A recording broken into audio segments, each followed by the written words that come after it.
Hello there. My name is Michael, and welcome to Kinduo 2. So I had to learn all the controls. But Pickle the other day had this one little issue, and that little issue caused pain and suffering for all of us, or for both of us. Um, what happened was, okay, so that's the same button. Okay, so what happened was we were playing this game, as you probably know, and I made the joke of Picklebot. I decided against it because, well, I'm lazy. That's not a basic thing. Actually, we'll do, nah, we'll do this. So, yes, howdy.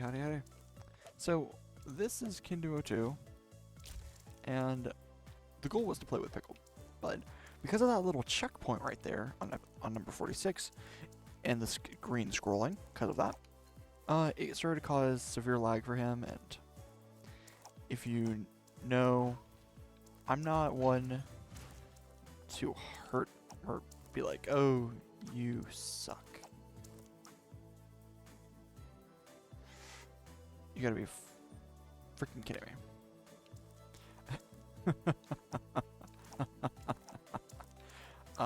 But no, because it wasn't working, I didn't want to just scrap any footage.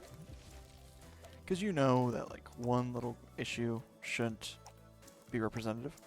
So, I don't know if this becomes part of the video, but it's just trying to talk to you guys, or talk to the viewers, and understand, or kind of push the idea that I am sometimes a good person, sometimes not. I wanted to finish this game for YouTube, but that didn't fully happen. So, this is the rest of the game. If you know anything about Kinduo, Kinduo on the final level has a scrolling component. I don't know, I know why. It's supposed to be the challenge level. But the problem with that is that this game runs into the possible issue that maybe it shouldn't have that. Just because it can break one of the ways to play the game, which is Steam Remote Play. Now, I don't know if Parsec would have been any better. It could have been, but we didn't play with Parsec. We played with Steam Remote Play, so I don't know to the extent of what everything is going on. I do not want to activate anything stupid yet. I can be stupid when I make my choices in games, but we are not going to be stupid right now.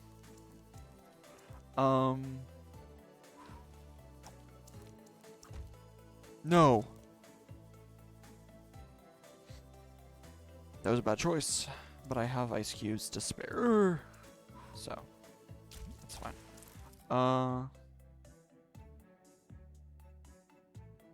Trying to think of what else I could use. Let's do this and do this. So, Kinduo. Kinduo is, how do I describe it?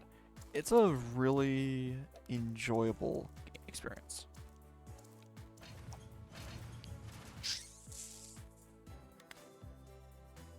That was bad. I can't fall down. That is a core thing I cannot do. Does this area contain all the ice cubes you need? Oh.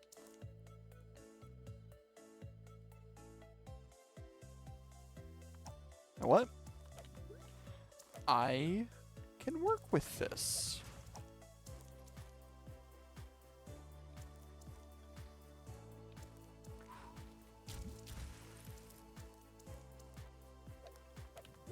I can work with this.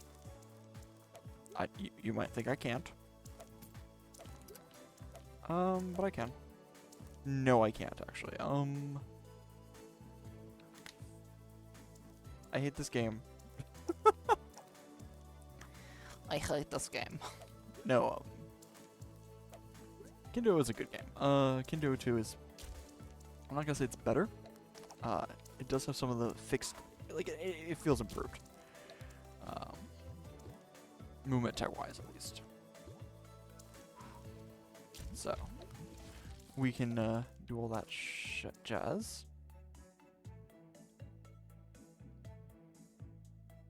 We're gonna do this first. Just thinking about it.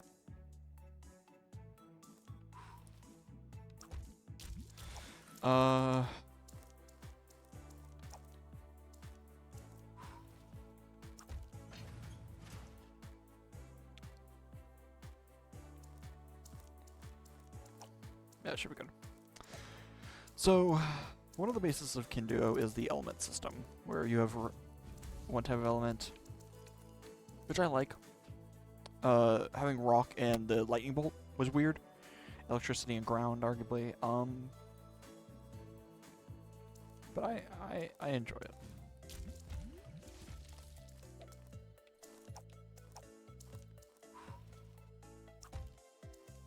You gotta be...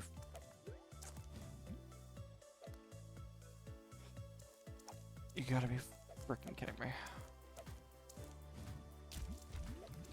All these levels have checkpoints, it looks like, so... I gotta be very careful on what I choose to do.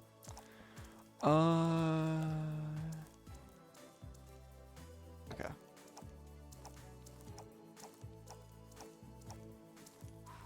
There we go. And we're gonna set an ice cube to the right.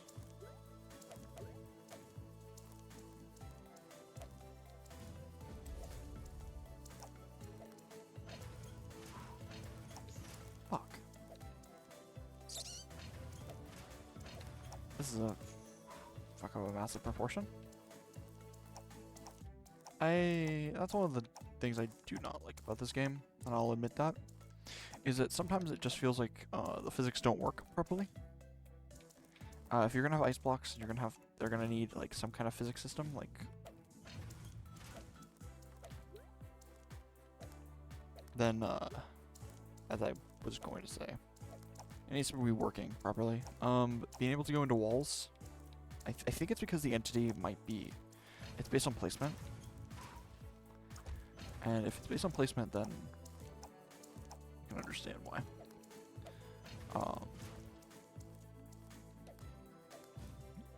The whole placement system is kind of like just tiny bit janky.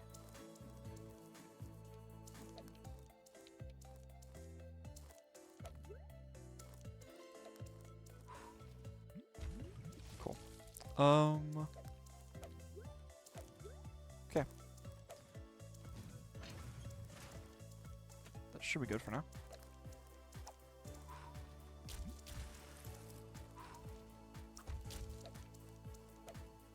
Nothing should go wrong now, right?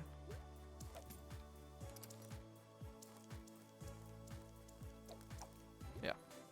I would play Pets at Work with Pickle, but if based on like what we had experience with Kinduo too, I don't want to risk it unless it's on Parsec, and that's gonna be that's a different experience altogether.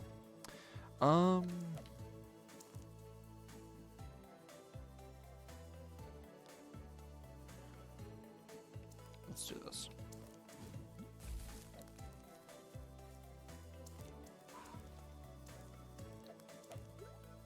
See, that's how you almost get stuck.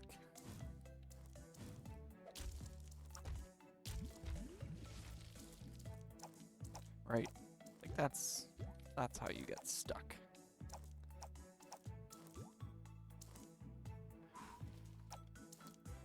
Oh, yeah.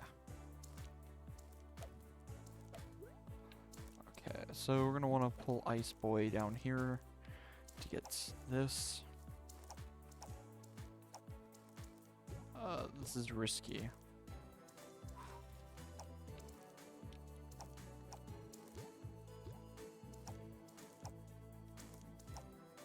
The reason I say it's risky Because Ice Boy is very particular.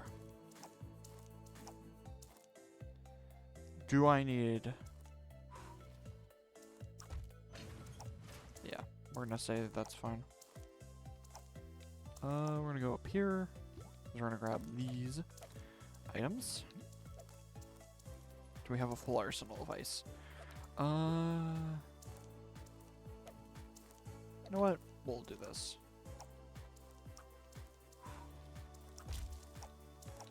Just know that it's a trick. it's a very mean trick.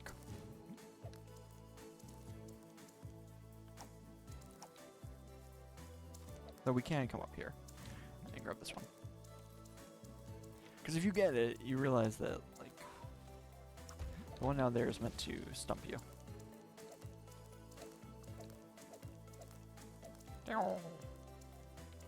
And then you're supposed to... Fire can move up here. Because we need...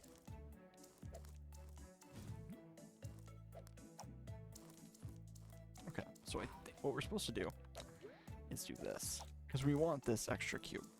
But we can't use it yet. So we need to go like this. Like that. So fire can grab it. And then that. And then come up here. It's all about movement. Is there another checkpoint? No, there's a door. There's a door though. I don't even need to go to the left, I don't think. It's kind of like,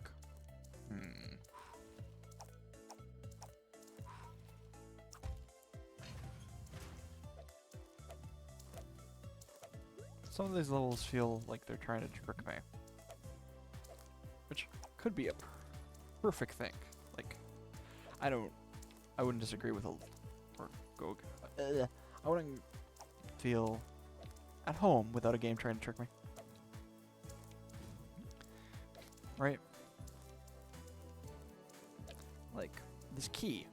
You need it. Luckily you can get it. That should be it, I think, for this level.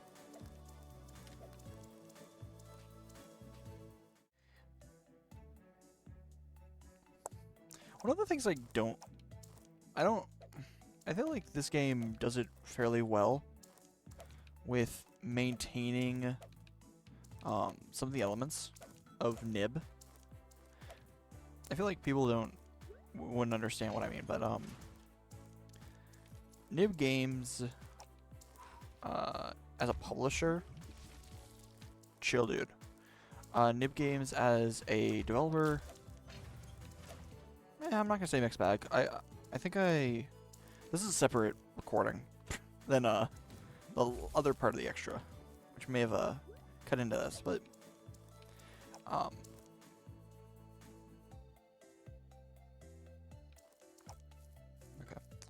I enjoy Nib as a creator of games and content.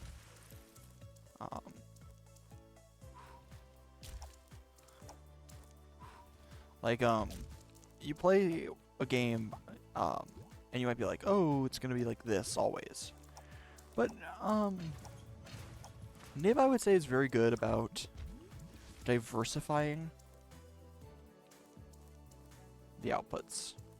So, if you go and play Kinduo, with Guaymarf, I think that's the username, the name, Guaymarf, the game, whole experience, like, very much it heavily varies.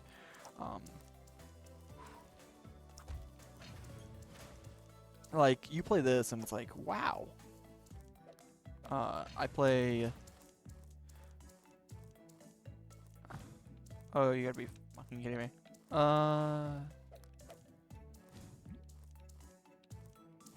Okay.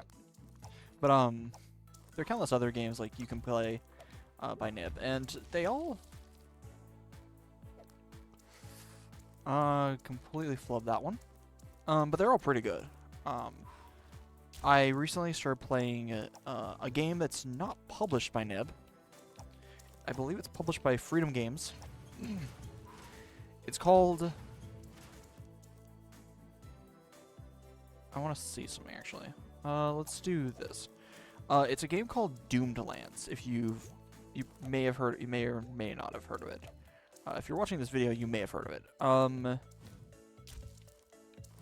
Niv as a developer is really good. So I played Doomlands, and Doomlands has like its own unique feel. I feel like it's trying to take Terraria, Minecraft, like those kind of vibes, and adapt them, and I feel like that works really well.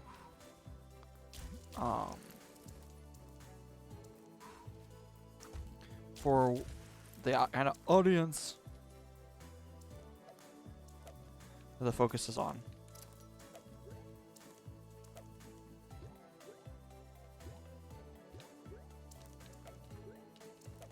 Okay, I don't know what I'm supposed to do here. Besides that. Like, this level seems like it's trying to trick me, but it's not.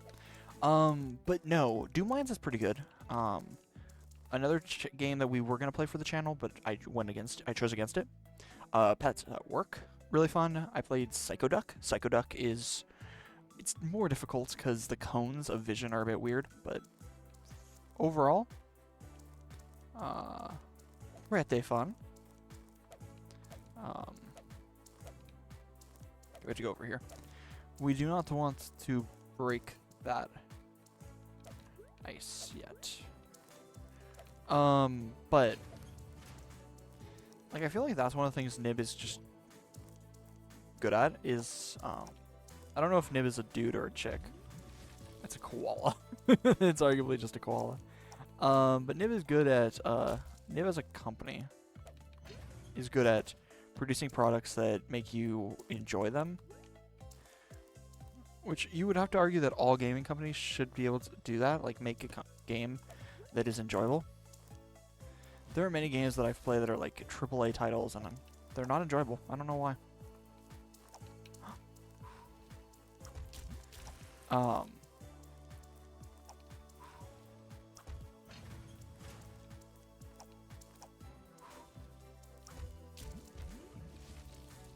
It might come down to what a company is willing to do versus what... Oh, screen scroll. Oh, that's... Okay, that's not good. Screen scroll shouldn't do that. Downside. Downside to a new game. That too. I'm just noticing on the glitches at the end. But something I've noticed with like the Nib game, like titles under Nib games. I keep saying Nib games. Did it? Nib. The games are usually pretty good. I have to get an ice. I have to get the ice dude over there. Oh, that's a such. No. I do not. Okay, I have. There is a way. Where there's a will, there's a way. Okay.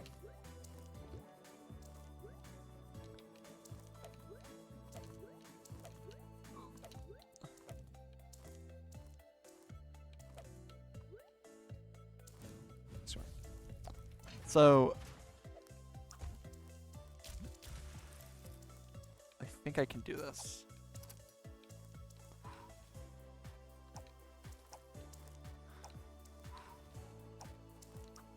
Crap. Okay. Yeah. But yeah, that should be the end of this. But overall, like Nib, like whoever's behind it, like good games. I want to play Jam and Toast with Pickle, but based on how we played with this, Steam Remote Play is not a good point to use. They meet. Oh no. 4-player Kinduo 3? uh...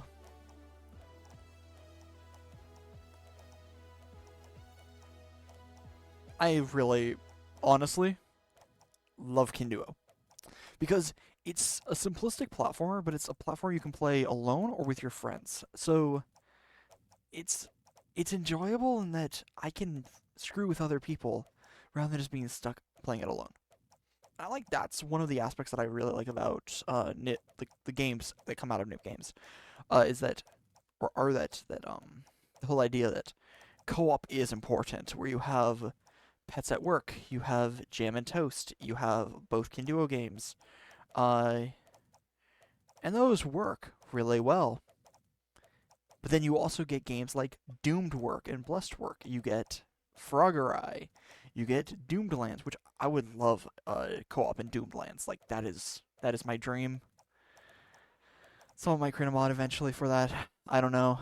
Nib games seemingly don't get as much like push that other games do. So I really just, as a small creator myself on YouTube, I wanted to say if one of the people from Nib Games is here watching this and they're here at the end, thank you for what you do. You guys create, or you create like fun games that I've actually enjoyed.